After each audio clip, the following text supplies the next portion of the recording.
सदगुरुदेव जी की जय। बंदी छोड़ कबीर साहेब जी की जय। बंदी छोड़ गरीबदास जी महाराज जी की जय। स्वामी राम देवानंद जी दाता गुरु महाराज जी की जय। बंदी छोड़ सतगुरु संत रामपाल जी महाराज जी की जय। सभी को मेरा प्रणाम। सत साहिब, मैं प्रेमादासी, तहसील कुंभलगढ़, जिला राजसमंद, राजस्थान से ज्ञान अमृत एवं षड्यंत्र का 20 पुस्तक, जिसमें गुरु जी की पूरी सच्चाई लिखी हुई है कि गुरु जी के साथ किन लोगों ने षड्यंत्र रच के उनको जेल में बंद करवा दिया। इस पुस्तक का पेज नंबर 50। संगत में दो काल के दूतों का उत्पन्न होना, विशेष विचार। संत रामपाल जी महाराज जब 2 अप्रैल 2008 में जेल से जमानत पर रिहा होकर आए तो बलजीत एवं महेंद्र, जो गुरु जी का भाई है सग्गा, अपने कुनबे के साथ बरवाला आश्रम, जो पुराना वाला है, में लेकर आए। समर्थ सदगुरु ने यह सोचकर कि बच्चे हैं, आगे सुधर जाएंगे, कभी कभी शब्दों के प्रभाव से, परमात्मा की दया से इनका आचरण परमात्मा के विधानों के प्रति सुधर जाए, इस सोच के साथ पुराना एवं छोटा आश्रम जो बरवाला में स्थित था, सन 2008 में आकर सत्संग करने लगे। महेंद्र एवं बलजीत के कुनबे गुरुजी के पुराने सेवादारों के संबंध में पूर्व में ही बता दिया गया है कि क्यों वे हस्तक्षेप करके आश्रम का प्रबंधन वे करोथा आश्रम से ही अपने हाथों में लेते गए। इन लोगों में आगे की और महत्वाकांक्षा बढ़ती गई और गुरुजी के ज्ञानों के विपरीत अपनी महत्वाकांक्षा से कार्य करने प्रारंभ कर दिए। उनके इस महत्वाकांक्षा का शिकार संगत के लोग होते गए। इसे देख सदगुरुदेव जी ने 2008 में अपने प्रवचन में, यानी जब सत्संग सुना रहे थे, सत्संग में सुनाया कि इस संगत में 1-2 काल के दूत उत्पन्न हो गए हैं, ये संगत को बर्बाद कर देने पर उतारू हैं, मगर ये कुछ बिगाड़ नहीं पाएंगे।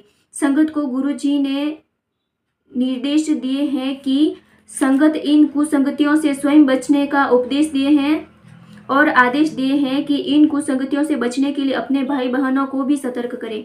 इस प्रकार हमारे सत्यवादी सदगुरु रामपाल जी महाराज ने निर्देश एवं आदेश दे रखा है।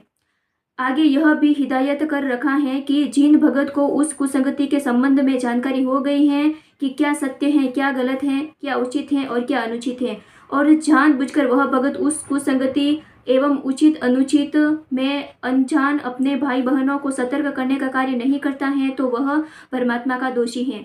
परमात्मा की एक वाणी है जो हर रोज नित्य नियम में उच्चारित की जाती है कि जानबूझ साची तजे, करे झूठ से नेह, ताकि संगत है प्रभु स्वपन में भी ना देह।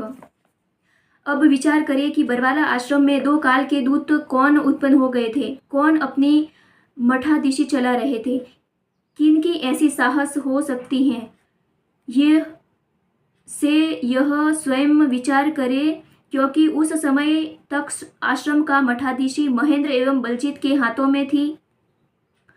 इनकी महत्वाकांक्षा बहुत आगे की थी। महेंद्र तो 2005 में आश्रम में प्रवेश किया और अपने जिगरी दोस्त बलजीत को बाद में आश्रम में प्रवेश करवाया। फिर तो गुरुजी के घर वाले, यानी जगत के नाते रिश्तेदार आदि का तांता आश्रम में प्रवेश करने लग गया। ये सभी आर्य समाजियों के समर्थक रहे हैं। 2006 घटना के बाद बरवाला में स्थित छोटा आश्रम पूर्णतः इन लोगों के प्रबंधन एवं कब्जे में था। संगत बेचारी सत्संग सुनने जाती रही, मगर षड्यंत्रों से अनजान रही, क्योंकि महत्वाकांक्षाओं को लेकर किए जा रहे षड्यंत्रों में संत रामपाल जी महाराज के नाम का आदेश व निर्देश का जिक्र एवं मिलावट रहता था, जिसे भक्तों के बीच परोसा जाता था। फलतः संगत पूर्णतः वास्तविकता से बेखबर थी। संगत सदगुरु के ज्ञान को कथा के रूप में सुनती थी, उसे अमल में नहीं लाती थी। उस सत्संग में क्या समझाया जा रहा है सदगुरु देव जी द्वारा और उनके अनुसार क्या करने का। सदगुरुदेव जी की जय हो। बंदी छोड़ पूर्ण कवि साहब की जय हो। बंदी छोड़ गरीबदास जी महाराज की जय हो। स्वामी राम देवानंद जी दादा महाराज की। बंदी छोड़ पूर्ण ब्रह्म पूर्ण परमेश्वर सदगुरु संत रामपाल जी महाराज की जय हो। परमात्मा शिव प्यारी आत्माओं, कानपुर से रामचंद्र दास कृष्ण साहब। भगत भाइयों, ये ज्ञान अमृत एवं षड्यंत्र का 20 नाम पुस्तक है। इसमें परमात्मा संत रामपाल जी महाराज के सभी केसों का जजमेंट दिया हुआ है। छुड़ानी धाम कांड से बरवाला कांड तक का पूरा इसमें विवरण दिया हुआ है। 5 महिला एक बच्चे की हत्या राष्ट्रीय समाज सेवा से गुंडों ने मुनिंदर दमा ट्रस्ट के गुंडों ने, कबीर परमेश्वर भक्ति ट्रस्ट गुंडों ने, ये देश विदेश के सभी फर्जी सतलोकाश्रम संचालकों ने और देश विदेश में जितने भी फर्जी नामदान सेंटर संत रामपाल जी महाराज के नाम से चल रहे, इन गुंडों ने और इस मिल करके जो भंडारा करा रहे, फर्जी भंडारा करा रहे सतलोक आश्रमों में, कहीं अयोध्या में चले जाते, कहीं, ये सब गुंडों ने मिल करके 5 महिलाएं 1 बच्चे को की हत्या की और हत्या करने के बाद आरोप संत रामपाल जी महाराज पर लगा दिया। निर्दोष संत रामपाल जी महाराज सजा भोग रहे 10 साल थे और ये आरोपी बढ़िया उनके नाम से आश्रम बना करके संगत से दान पाठ दसवां पैसा लूट रहे। अब परमात्मा की प्यारी आत्माएं बहुत जाग रहे हैं। अब सभी लोग से निवेदन है कि एक हाथ में ज्ञान नम्रत शरण का 20 नामक पुस्तक, एक हाथ में जूता लीजिए। ये तोप का गोला है, ये ज्ञान अमृत एवं षड्यंत्र का 20 नामक पुस्तक, ये तोप का गोला है, तोप का गोला। जो ये हाथ में लेके चलेगा, ये सोने तोप का गोला लेके चल रहा है। राष्ट्रीय समाज सेवा समिति का गुंडा भारत, पाकिस्तान, अमेरिका, इंग्लैंड, पूरे विश्व में कहीं आपका सामना करने वाला नहीं है। अतः ये तोप का गोला जरूर अपने साथ लेकर के चलो।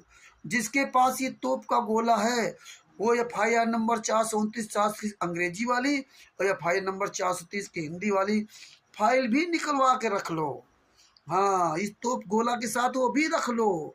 हाँ, कोई ये ना कह सके वो फाइल कहाँ है, सारा जजमेंट इसमें दिया है कि गुंडों के पास अब कोई सवाल नहीं है। जूता खाने का जूता चलाओ सारे क्वाड्री नामदान संचालकों पर। और भगत भाइयों, इसमें पवन ठग, संजय ठग जैसे दोगले की औलादों का भी काला चिट्ठा दिया हो। इस पुस्तक कोई गलत साबित नहीं कर सकता, क्योंकि संत रामपाल जी महाराज ने अपने शिष्य बिहार के सीनियर सभूषण जी पर दया करके, आशीर्वाद दे करके, एक एक बात सर्च करके, खोज करवा करके सत्य बात लिखवाई है। इसलिए राष्ट्रीय समाज सेवा समिति गुंडे पुस्तक का सामना नहीं कर सकते। संत रामपाल जी महाराज के